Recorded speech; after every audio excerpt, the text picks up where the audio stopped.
कि सुरेश गंगवार जी का बढ़ता हुआ कद सौरभ बहुगुणा बर्दाश्त नहीं कर सकते। हामी साहब ये नहीं चाहेंगे कि खटीमा में कोई उनका कंप्यूटर खड़ा हो। जब एक कैंडिडेट जो 15 करोड़ रुपए लेकर रुद्रपुर के आसपास बैठा हुआ है जिला पंचायत सदस्य, वो पैसा खर्च करने की हिम्मत नहीं कर पा रहे। ये 50 लाख की बात कहाँ से आ रही है? इसके रेट पीछे हमें कोई दिख रहा आधार है है, क्या? रेट दिख रहा है हमें। जो 5-5 लाख के बयाने आए हैं वो यही कह के आए हैं, कद्दू कटेगा सबको सब में बढ़े। लेकिन कितना कहाँ किसको बस पहुंचेगा? देखिए, टोकन का सौदा बड़ा पुराना चलता है कि डबल टोकन वापस कर दीजिए, कैंसिल हो जाएगा। अच्छा, ऐसा अगर 5 ये तो सौदों में होता ही है ना। आज हम चर्चा करने वाले हैं कि कौन बनेगा ऊधम सिंह नगर जिला पंचायत का अध्यक्ष। ये सवाल अब इसलिए भी मौजूद हो गया है क्योंकि जिला पंचायत के चुनाव संपन्न होने के बाद अब सेटिंग गेटिंग का दौर भी बिल्कुल आखिरी मुहायने पर है। हरी झंडी सरकार की ओर से मिलनी है कि सत्ता पक्ष का प्रत्याशी कौन होगा। विपक्ष भी हाथ पैर मारने की कोशिश कर रहा है, लेकिन इन सारी चीज़ों के पीछे जो पर्दे के पीछे का गेम चल रहा है उस पर दबी जुबान चर्चा जरूर है, पर खुलकर बात सामने नहीं आ पा रही है। कि जिला पंचायत जो अध्यक्ष की सीट है कांग्रेस की तरफ से लगभग वॉकओवर दिख रहा है। क्योंकि कांग्रेस के पास मुझे लगता है कि भले ही हम लोग पढ़ रहे हैं फैक्ट्स पर कि 12 लोग कांग्रेस के आ गए, 12 लोग भाजपा के आ गए और 35 सीटें क्योंकि सारी 11 निर्दलीय आ गए, लेकिन मुझे ऐसा लगता है गेम सिमट गया आकर जिस चीज़ से हम हमेशा परहेज करते हैं, सेटिंग गेटिंग, जैसा मेरे भाई रुपेश ने पहले कहा। जी, तो आकाश भैया जहां बात कर रहे हैं वो पहलू अपनी जगह बिल्कुल ठीक है, लेकिन तथ्यात्मक तौर पर जो बात आपने दोहराई भी है कि 12 सदस्य भाजपा के पास हैं, 12 सदस्य कांग्रेस के पास हैं, 11 सदस्य निर्दलीय हैं, कुल 35 जिला पंचायत के सदस्य हैं। लेकिन अभी कल और परसों आपने देखा रंजीत सिंह रावत पूर्व विधायक कांग्रेस के, और वो सिर्फ एक औपचारिकता करने के लिए जिला प्रभारी, जो आप कह रहे हैं कि कांग्रेस अगर वॉकओवर देने के मूड में है, जैसा कि हमको भी लग रहा है, तो इतना एक अच्छा आंकड़ा होने के बावजूद भी अगर कांग्रेस वॉकओवर देती है तो ये जो कल की पूरी रस्साकसी थी और पूरी परिक्रमा थी वो क्या थी फिर? देखिए रुपेश जी, पूरे भारत में एक बात मशहूर है जी कि कांग्रेस ही कांग्रेस को हराती है। मैं बहुत ज़्यादा अंदर नहीं जाना चाहता क्योंकि त्रिस्तरीय पंचायत चुनाव जिस स्तर पर जाकर आपने कवर किया मैं वहाँ नहीं पहुँचा, उसके समकक्ष कहीं पासंग भी नहीं था। तो आप सब समझ रहे हैं कि संगठन की स्थिति क्या है, पार्टी के जनप्रतिनिधियों की स्थिति क्या है।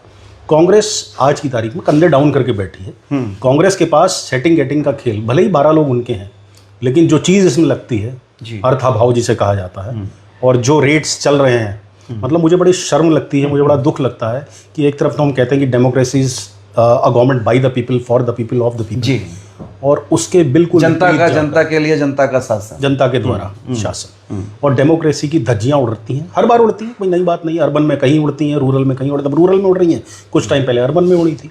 तो मुझे बड़ा दुख होता है, लेकिन अब चूंकि यही एक कड़वा सत्य है तो हमें चर्चा इस पर ही करनी पड़ेगी। मैं आकाश भैया पहले तो बता दूं कि जो 4 नाम मुख्यतः आ रहे हैं, बिल्कुल। हालांकि 2 नाम ही मुख्य हैं जिन पर चर्चा होनी है, लेकिन 4 नाम हैं जो दावेदारी कर रहे हैं। इसमें सबसे पहला नाम वो आ रहा है रेणु गंगवार जी का, जो निवर्तमान जिला पंचायत के अध्यक्ष भी हैं, सुरेश गंगवार की पत्नी हैं, और भंगा सीट से इस बार भी तकरीबन 4000 वोटों से जीतकर आई हैं। इसके बाद जो दूसरा नाम आ रहा है वो अजय मौर्य जी का आ रहा है। अजय मौर्य जी मझोला खटीमा से करीब 7000 वोटों से चुनाव जीतकर आए हैं, मुख्यमंत्री के बहुत खासम खास माने जाते हैं। और तीसरा नाम जो आ रहा है वो गदरपुरा से आ रहा है, गदरपुर सीट से आ रहा है रेखा कंबोज का। हालांकि ये कांग्रेस समर्थित उम्मीदवार थी तो इसलिए अपने आप में नाम बड़ा हल्का है, लेकिन अप्रोच जो लग रही है इनके पीछे से तो वो मुख्यमंत्री तक इनको भी पहुंचाया गया है।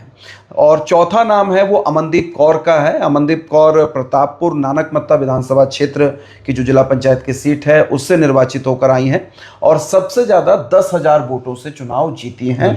और इनके लिए खास चीज़ यह है कि रंजीत सिंह नामधारी ये इनके पति हैं और इस समय निवर्तमान ब्लॉक प्रमुख हैं। तो ये मुख्यतः 4 नाम आ रहे हैं मेरे ख्याल से जी। तो क्या कहेंगे, इन 4 नामों से ही बातचीत की शुरुआत की जाए? मौर्य जी आज की तारीख में मुख्यमंत्री की पहली पसंद है जी।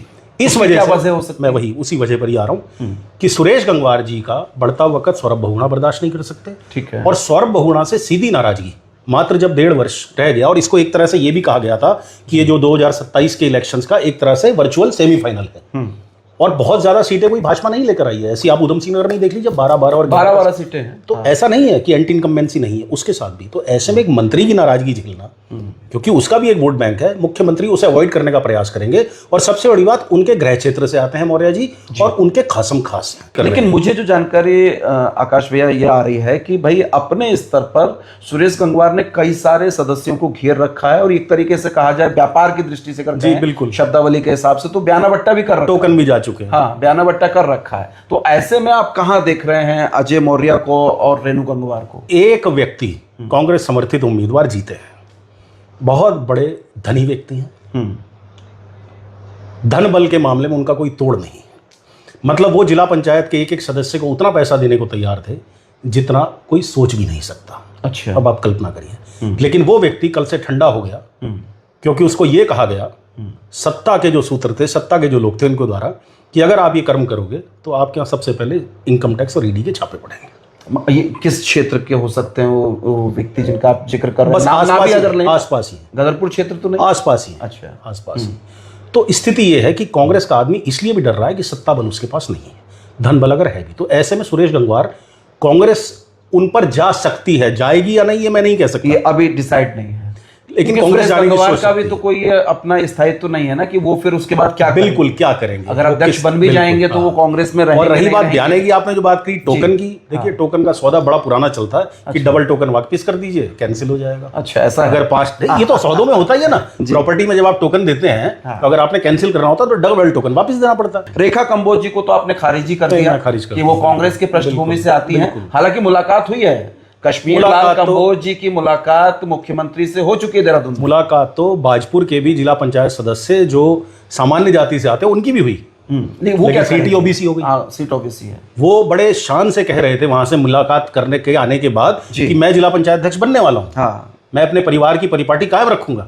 लेकिन सीट ओबीसी हो गई। तो ऐसे में कब, मैंने कहा ना, राजनीति में कुछ स्थायी नहीं, क्या पता अगर किसी खास कैंडिडेट पर नाम सहमति बन पाए तो फिर रेखा कंबोज भी आ सकती है, क्या पता। अच्छा, देखिए मतलब अभी इनको हटाया नहीं जा सकता, संभावना आप जता रहे हैं। अमनदीप कौर के लिए क्या कहेंगे? क्योंकि जनपद उधम सिंह नगर के अंदर सबसे ज्यादा वोटों से जीतने वाली कैंडिडेट यही है, और रंजीत सिंह नामधारी इनके जो पति हैं वो निवर्तमान ब्लॉक प्रमुख भी हैं। हालांकि 1.5-2 साल ही हुए हैं, सीएम साहब ने उनको भारतीय जनता पार्टी में शामिल कराया है। और कई बार हाई कोर्ट के माध्यम से या इनके ब्लॉक प्रमुख की ना रहे, इस बात की कोशिशें भी होती रही हैं। तो कहीं ना कहीं डर के कारण वो भारतीय जनता पार्टी में आए हैं, कि कुछ एक संभावना देख रहे हैं। क्योंकि इनके बारे में ये कहा जा रहा है कि ये भी जेपी नड्डा साहब से, जो राष्ट्रीय अध्यक्ष है भाजपा के, उनसे मुलाकात कर चुके हैं। देखिए, मैं जितना मेरा अनुभव है पत्रकारिता का और जितना मैं समझता हूँ राजनीतिक गलियारों को, मुझे ऐसा लगता है कि जेपी नड्डा से करीबी होने का लाभ किसी को भी नहीं मिलेगा। और मुझे ये लगता है दर्शकों कि अमनदीप कौर को इसलिए नहीं दिया जाएगा मौका क्योंकि धामी साहब ये नहीं चाहेंगे कि खटीमा में कोई उनका कंपटीटर खड़ा हो।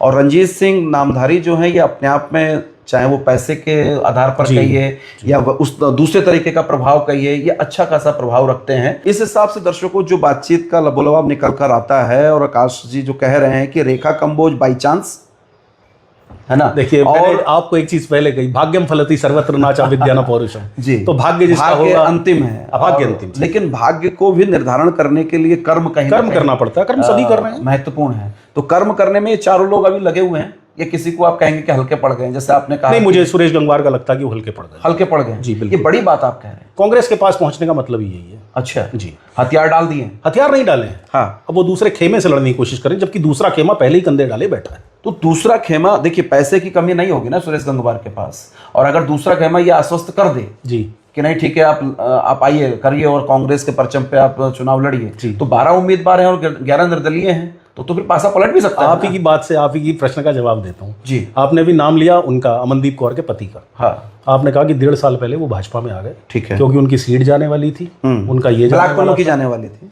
सीधी सी बात है।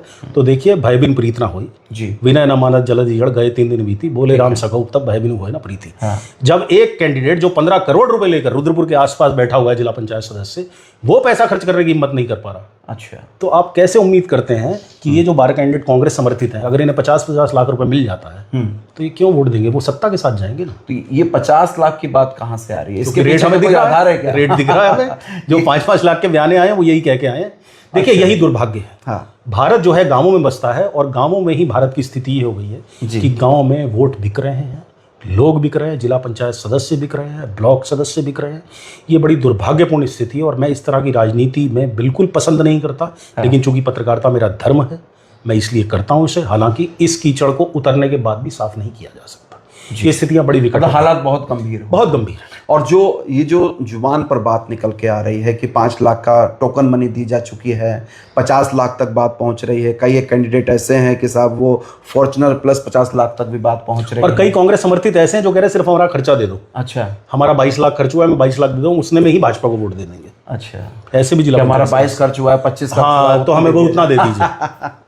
तो ये अब ऐसे में किस लोकतंत्र की हम चर्चा कर रहे हैं और किस, फिर एक आम आदमी के, जिस अभी आपने लोकतंत्र की एक परिभाषा जो सर्वमान्य परिभाषा है उसको कहा है, तो उस आम आदमी के एक वोट की कीमत कहाँ रह जाती है? कुछ नहीं है, कुछ नहीं। आप बताइए ना, डेवलपमेंट पर सवाल करने वाला कौन है? एक मुझे और 2 लाइन याद आ गई, मैं शायद उसके बाद चाहूंगा कि आप भी इसे रैप कर दें जी। कि बांट दिया इस धरती को, बांट दिया इस धरती को, क्या चांद सितारों का होगा? उन नदियों के कुछ नाम रखे, बहती धारों का क्या होगा? शिव की गंगा भी पानी है, आबे जमजम भी पानी है, मुल्ला भी पिए, पंडित भी पिए, पानी का मजहब क्या होगा? मजहब क्या होगा? निश्चित तौर पर उन फिरका परस्तों से पूछो, क्या सूरज नया उगाओगे? एक हवा में सांस है सबकी, क्या हवा भी नहीं चलाओगे? और नस्लों का करे जो बंटवारा, जी, रहबर वो कौम का ढोंगी है। नस्ल जैसे ह्यूमन नस्ल, बिल्कुल, हाँ। नस्लों का करे जो बंटवारा, रहबर वो कौम का ढोंगी है।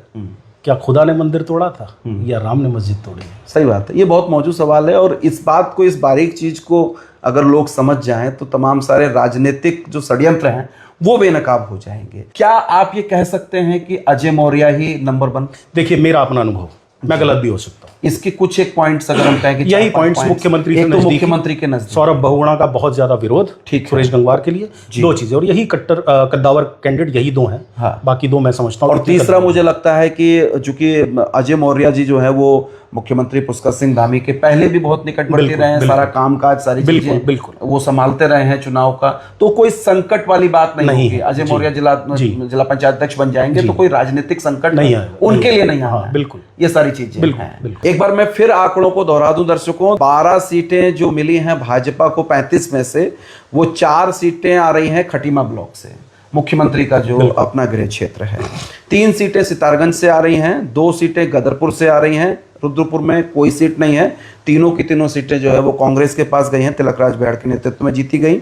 1 सीट काशीपुर से है और 2 सीट जसपुर से है। और इसी के सापेक्ष जो कांग्रेस का भी है, आप देखेंगे कि वो उलट कर लीजिए आप, जिन जैसे रुद्रपुर 3 है, रुद्रपुर 3 है सीटें वहां पर निकली हुई। तो मैं ये कह रहा हूं कि ये जो 11 निर्दलीय और 12 कांग्रेसी हैं, भाई ये ठीक है, ये भाजपा विहिप जारी करेगी, ये 12 का 12 उधर जाएंगे, क्या ये भी फ्री में जाएंगे? नहीं, ये फ्री में नहीं, कोई फ्री में नहीं जाएगा। फ्री में कोई नहीं जाएगा। हाँ। जिला पंचायत अध्यक्ष का इतिहास रहा है, कोई फ्री में नहीं जाता, और ये पार्टी को भी मालूम है। चाहे आप विप जारी कर दें, आप चाहे बाद में श्वेत पत्र ले आए इसके ऊपर, तब भी कुछ नहीं होना। सबके रेट तय होते हैं। बस ये होता है कि अपनी पार्टी का आता तो रेट थोड़ा कम होता है। तो आकाश जी, अगर ये 12 है, 35 है, यानी कि 18 तो चाहिए हमको। 20 प्लस, हाँ 18 चाहिए ना। 70। तो ये बाकी के 6 जो हैं, ये किधर से लिए जाएंगे? निर्दलीय वाले लिए जाएंगे, कांग्रेस वाले? हाजिर है कांग्रेस वाले। अच्छा, जब देखिए आपका हाईकमान कंधे डाउन कर चुका है, आपका हाईकमान कह रहा है नाम ब्लॉक लड़ रहे हैं, नाम जिला पंचायत अध्यक्ष लड़ रहे हैं, अच्छा, आप तो फ्री है ना। लेकिन मलाई जो मिलेगी वो फिर 6 को ही मिलेगी ना। जीत के तो और भी आए हैं, उनके इससे क्या आएगा? अब ये डिपेंड करता है कौन अपना रेट बोली में कम मेरा सवाल समझ पा रहे हैं? मैं बिल्कुल समझ पा रहा हूँ। हाँ, बिल्कुल समझ पा रहा हूँ मैं आपका सवाल। कुछ ना कुछ तो मिलेगा ही, मिलेगा। हाँ, कद्दू कटेगा सब में बटेगा, लेकिन कितना कहाँ किसको पहुंचेगा? तो दर्शकों, मेरी राय यही बन रही है कि जो मुख्यमंत्री की पसंद है, या उत्तराखंड के जो प्रदेश स्तर के भारतीय जनता पार्टी के लीडर्स हैं, उनकी पसंद अजय मौर्य ही है। लेकिन सुरेश गंगवार अपनी पत्नी रेणु गंगवार को जिला पंचायत अध्यक्ष बनाने के लिए एड़ी चोटी का जोर अंत तक लगाएंगे। और ये नहीं भूलना चाहिए, पॉलिटिक्स में बहुत पुराने हैं, सेटिंग गेटिंग उनको बहुत बेहतर से आती है, पार्टियां बदलनी भी आती हैं। मुख्यमंत्री जो आज मुख्यमंत्री हैं वो विधायक तब बने हैं जब 2 बार गंगवार परिवार जिला पंचायत के अध्यक्ष की सीट पर काबिज रह चुके थे। तो एक लंबा चौड़ा 20 साल 2 दशक का अनुभव है जिला पंचायत अध्यक्ष बने रहने का। तो ये अपने राजनीतिक महल को इस तरीके से धराशायी होते हुए नहीं देखेंगे, इसके लिए पूरी कोशिश करेंगे। 2 ही नाम है, तीसरा कोई नाम नजर नहीं आ रहा है, या तो अजय मौर्य या फिर रेणु गंगवार। बहरहाल ये जो चर्चा आज शुरू हुई है आकाश आहूजा जी के साथ, मैं चाहूँगा कि ये आगे भी बदस्तूर जारी रहनी चाहिए। हम मिलते रहेंगे ज्वलंत मुद्दों पर और चर्चा करते रहेंगे। बहुत बहुत धन्यवाद सभी को। नमस्कार।